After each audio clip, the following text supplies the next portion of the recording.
therapy is not an easy process, but it can be a very enriching process. But, I'm a firm believer that if we can improve how we feel about ourselves, then that's going to impact on everything that's within our control and events that are out of our control too. Welcome to the Mantality Podcast. We're recording at the incredible Wheatwood Hall Hotel podcast studio. This is a podcast that goes way beyond stigma. We talk about men's mental health and mindset. We encourage the type of conversation that will open you up to another way to live life, another way to see yourself and the world around you. If you are ready for that, you're in the right place. I'm Stevie Ward and I'm an ex-professional rugby league player and captain, and now I guess I'm a bit of a podcaster, a speaker, actor, writer, entrepreneur. I'm still working all that out, but at Mantality we help men take control of their mindset by teaching them to find purpose, resilience, and what I believe is the new success: inner peace. That sounds good. If you are that guy who is waking up to the fact that they need to do something different in life and the same old habits aren't working for you, it might be time to step up. If you want to start your journey with us, you can go to mantality.co.uk/coaching to join the best team you have ever seen.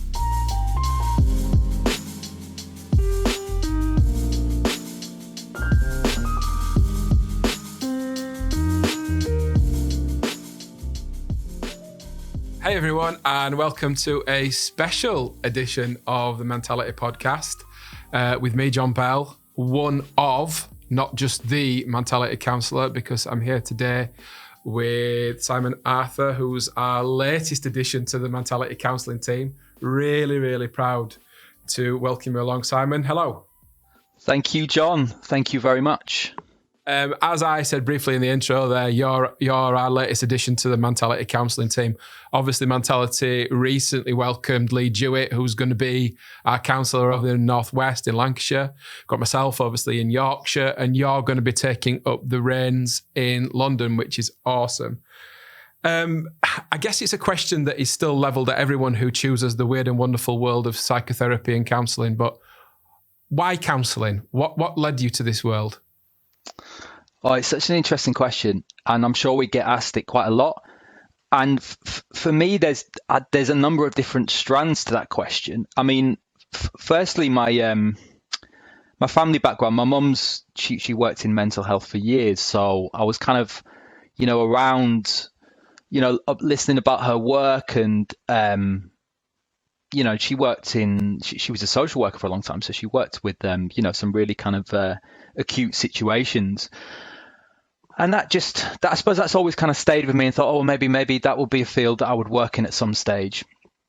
But then also what I realized, especially around school time, and then you start going out drinking with your mates and stuff. And I remember just when there was some event, or when someone did something which was out of the norm, or some behavior, I always, used to observe others, quick to judge. But then I always used to think, well, what's going on with that person? What's kind of led to that behavior?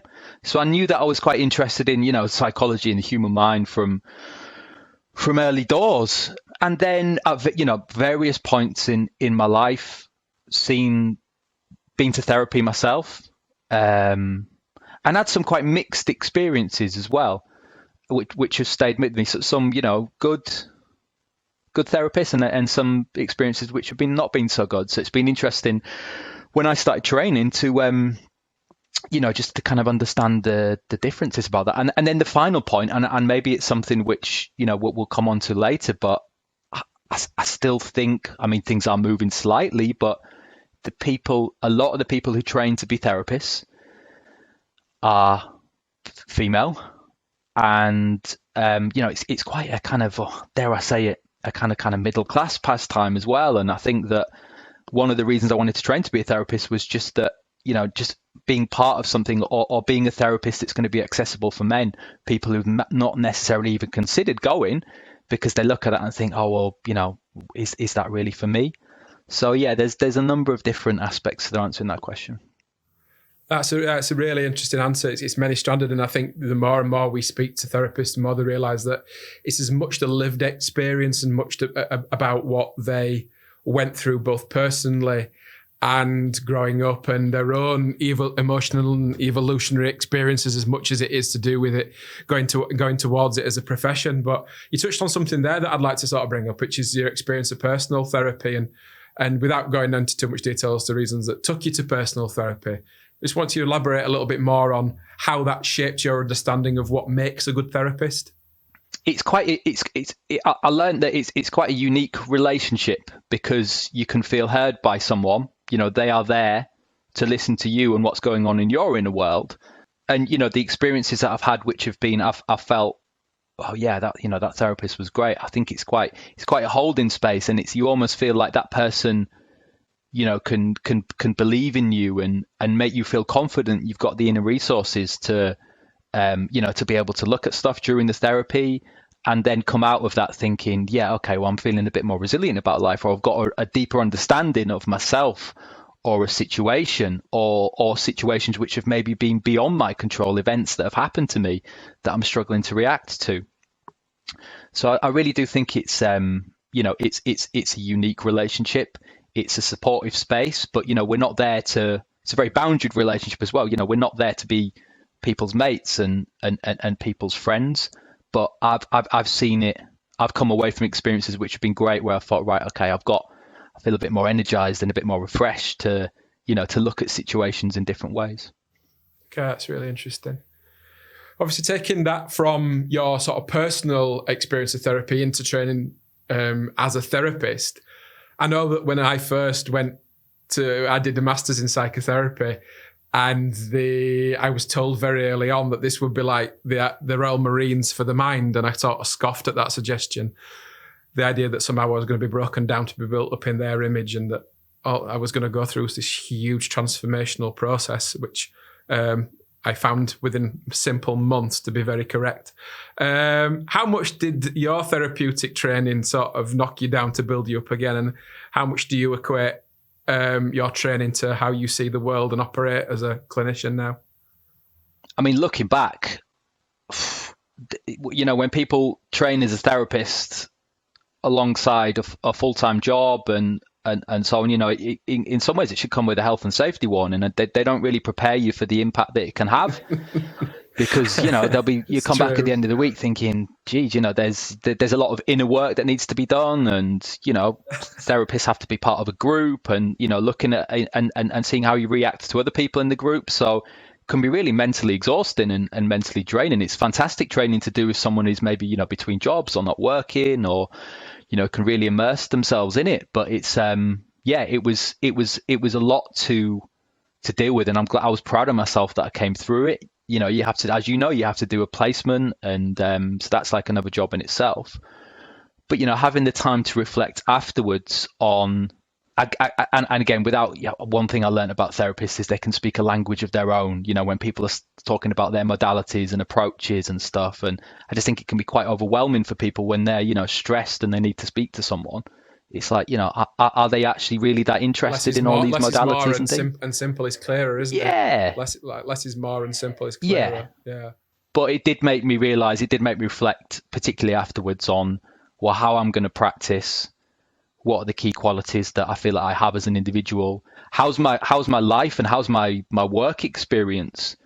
How's that going to influence on the way that I practice as well? And some of the issues that I might hope to specialize in too. So the great thing about it is, you know, it's training courses. It's, you know, you're not necessarily on a conveyor belt, and you're not all exactly clones of each other. You all come with really unique experiences and so on. And then everyone's going to be unique therapists. If I was trapped in a lift with you, Simon, which I'm sure would be a thoroughly pleasant experience, you're very good company. However, if I found ourselves trapped in a lift and you had to make an elevator picture about the unique nature of the kind of therapist that you are, what crystallizes you as a therapist in distinction to, you think, other therapists? What do you think your USPs and true practice-based power is as a practicing psychotherapist? And the thing is, I'm not great. It's a quick lift, so you've only got 30 seconds. So what do you tell me? Oh, okay, 30 seconds, fine. I say, because I'm not great in enclosed spaces. So, I'd be the one that would be needing a therapist in that situation if it was for too long. Trapped in with me, mate, so we'll be good. I think that, and again, just through speaking with people about their experiences with therapists, a lot of people will carry around a lot of shame within them, and they'll internalize it, and they might not realize it. We're all very good at showing people we're close to or not the parts of ourselves that we want them to see. But one thing that I'm really intent on as a developer, as a practitioner, is knowing that, people it's going to be a holding space, a non-judgmental space. I know every counsellor says that, but then actually you hear about experiences where people have been, they felt like, oh, wow, I've revealed a part of myself or something which I'm not proud of, and I feel like my counsellor is judging me. That doesn't get talked about much in our circles. And it's something that I conscientiously think about before, during and afterwards when I reflect on each session. It's that space where people can just lay it all out, all cards on the table, cards they might not even be aware of yet. That's really interesting. It's really interesting. Not a bad elevator pitch. It's probably about a minute that, but maybe it was a slower lift. Yeah, true. Well, we were waiting for the repairman, weren't we? So over to Mantality, and I guess I will take your version of events as to why we find you here as our third Mantality Counsellor, obviously overseeing London and the South in that endeavour. And, we're great to have you. It's great to have you on board and have you as part of a team. It's great to have a team. I guess from my perspective, just to sort of give listeners a bit of background for those who haven't already heard, and I know we've got some great listeners who have sort of followed the journey of Mantality and the counselling as well. Obviously, they started out about a year ago when Stevie and I decided to put together Mantality Counselling, and we really went for it. And this was a bit of a, well, let's see if this floats type of idea. Oh, it's been a brilliant 12 months. We've just gone through sort of 12 months of practicing. We've brought Lee on board recently to turn it into just 2 counsellors, and then very quickly, hot on the heels of that, you've come along and we've got 3, and suddenly we're a team, 3 male therapists, which in and of itself, as far as I'm concerned, feels unique. It feels like a unique space. But tell me a little bit more about sort of your understanding and discovery of Mantality and why I find you here now as a colleague. Well, because I'm based in the South now, have been for a decade, but I spent a large part of my childhood growing up in Hull in East Yorkshire. So, huge rugby league town. And, there'll be listeners to this perhaps not too familiar with the sport, but I was. I actually went to watch Stevie Wood play a lot of times, and Lee, funnily enough, when they were both professional rugby league players, paid money to go and see them. I think if they paid money to see me watching rugby, they'd be asking for their money back, I think. But so I was aware of what Stevie had set up, was it 5 years or so ago, and had kind of followed it on social media and got an understanding of what they were looking to do. Never thought for 1 minute they'd be setting up a counselling practice. So I was really interested to see that, a year ago when you came on board. So, it was exactly the type of organisation that I wanted to be a part of, because I felt it spoke to, or was attempting to speak to reach out to a demographic which may never even consider going to therapy, might actually be resistant to it, or someone they know, a loved one, might come across Mantality, might listen to the podcast, go on the website, coaching program, whatever, and think, well, yeah, my partner or my brother or cousin, they might be interested in that. So it really kind of aligned with, back to one of my points earlier on about why I originally trained to become a therapist, is to be of service and to provide a space for people who, the thought of going to therapy terrifies them and they don't know what it's about. That's really interesting. Really interesting. An email pops into my inbox probably about 4 months ago. You and I, to put no too fine a point on it, funny about in terms of meeting and actually having a conversation. Because schedules are schedules, and also men love to talk around a subject but never actually bloody do it, which is what you and I did for a while. But eventually we managed to catch up. You'd sent me an email saying, this Mantality thing looks good. What I really, really liked was the fact that you were like, I see this, and this is why I talk about vulnerability. Vulnerability is the art of having a go, where risk is mild to moderate, and outcome is not guaranteed. And you dropped an email into my inbox and went, if you were looking for therapists, I'd be good with this.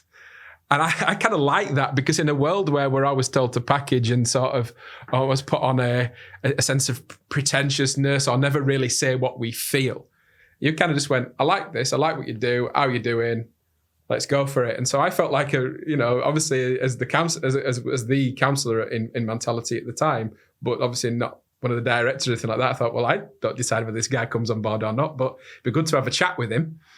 And so we had a chat, and things kind of went on from there, really, didn't they? But what was your sort of sense of what you were joining and the kind of counselling environment that you wanted to be part of?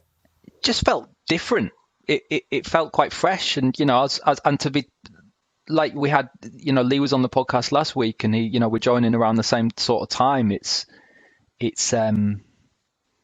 offering a service that we're trying to reach men, but it's not only for men, is it? I just think something which is just feels kind of different. And Mantality is not just obviously defined by the counselling service, but hopefully if we can grow it and people know about us, and then able to share our experiences of what therapy was like with us in terms of testimonials, I just think it's a really exciting time for us to be growing it. But then I'm seeing hell of a lot of people around who could really benefit from just having maybe just a few therapy sessions about what's going on in their lives. And also looking at my practice work this week, a lot of events going on outside of our control, world events and stuff. So all that feeds into our sense of security or not so, or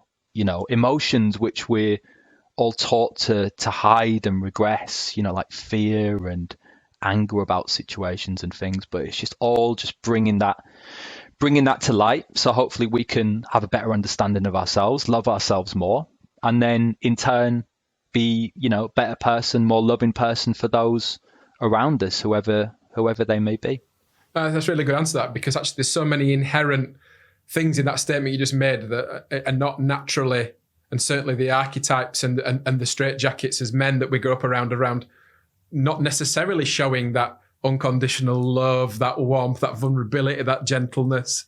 These are not things that we're taught, not necessarily as men. And I think part of our role in Mantality Counselling is to redress and to challenge the status quo around how men should be working out their lives and navigating their lives in the 21st century in response to what they're thinking and feeling, not repressing that stuff, but actually welcoming it in and working with it. But on that note, I guess what I would like to ask is two things, and you can answer them both together. The first thing is, how are you going to be practicing? And what can a client expect from you? Now, I know the caveat that as a therapist, that every client receives a different kind of therapy depending on what they need. We need to be person-centered in that approach. But what can a client expect from you, and how are you going to be practicing, and when? If I was looking and looking to find a therapist down in the south of England and you popped up, why would I go with you, Sam, and how would I find you? Well, just to answer one of those points, the process of finding a therapist can be really overwhelming for people. They can just click into the counselling directories and there's thousands of people out there like us. So that can in some ways add to someone's, stress and sense of helplessness almost just by the process of finding the therapist. So hopefully we're going to be accessible, dependent on different parts of the country and location and so on. I'd offer an initial sort of 20-minute, half an hour phone call free of charge, consultation, just to kind of get an understanding of what's going on for that person, what's led them to therapy. And, you'll know as well as I do that the chances of someone making a success out of therapy, finding out what they want to from it, feeling better maybe, will be if they're the one motivated to do this. This can't really work if it's my girlfriend thinks I should go to therapy, or my mum does, and I'm just going to make them feel better. No, that's not going to work. It has to be motivation on the self. But look, the first few sessions, if someone's listening to this and they've not been to therapy before, it'll just be, an opportunity for them just to open up about whatever they want to. Yes, I work in a person-centered way, but I'm also influenced by other areas of psychotherapy, and particularly some, more kind of contemporary and, recent approaches such as narrative therapy, acceptance and commitment therapy. I work in a very integrative way. So that means that I will just kind of, use different bits of different melting pots for whatever that client brings and whatever they need. So it's not meant to be an easy, therapy is not an easy process, but it can be a very enriching process. But, I'm a firm believer that if we can improve how we feel about ourselves, then that's going to impact on everything that's within our control and events that are out of our control too. Hopefully that answers your question. It certainly does. No, it does. Just to sort of reaffirm that, obviously there's some amazing work gone on behind the scenes on our Mantality website, and now what was the reserve of just me and my wafflings about the kind of therapist that I am is now been joined by the wafflings of two other very good therapists too. So both Lee and Simon now can be found on the Mantality website, mantality.co.uk/counselling, where you can read all our different profiles there, depending on where you are in the country, and obviously find the therapist that suits you. Obviously, we're divided up into sort of into geographical areas, but if one of us suits, this is the thing about therapists, it's absolutely about what the client needs, and if one of us suits in a certain way, that's absolutely cool too. But Simon, it's been absolutely brilliant to talk to you today.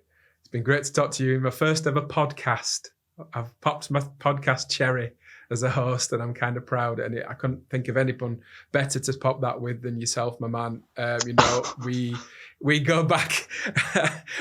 We'll leave that metaphor there. However, we go back probably about 3 or 4 months, probably slightly longer in terms of this being in the offing. So I'm super proud that we've got this position where not only did we manage to have that ever elusive conversation, but we've got to a point where you've joined the team now, and what Mantality Counselling has offered over the last 12 months with the addition of Lee, and now with yourself, my man, has just got stronger and stronger. So I am really, really proud to welcome you in as our third therapist, and I feel very privileged in that endeavour. So, mate, without further ado, thank you so much for your time today. It's a pleasure, John. You've been a natural, the old podcasting. Hopefully we won't be stuck in a lift together, but you never know. We're going to be working together, so who knows what the future holds. I can't think. Yeah, I can think of people I'd rather be stuck in a lift with than you. But I mean, that's nothing to do with it. It's less to do with you and more to do with me. But absolutely, thank you so much for your time today, Simon. For those who are listening, drop us a line, get in touch. As Simon said, you're more than happy to have these initial conversations where we're chatting and finding out what you need and what suits you. It's about what you need. It's not about our agenda. It's about serving the client. And so get in touch and we'll let you know exactly how we can help, and if we can help them. If we can't, we'll refer you on. But certainly Mantality Counselling is open and ready and waiting for your call. So get in touch. It'd be great to hear from you. Thanks a lot and catch you soon. Simon is now available for sessions in person, face-to-face therapy, or walk-in therapy in East London or Central London. Alternatively, you can join him on Zoom. All the details can be found on our website, mantality.co.uk/counselling, or reach out to him at simon.counselling@mantality.co.uk to arrange your free consultation.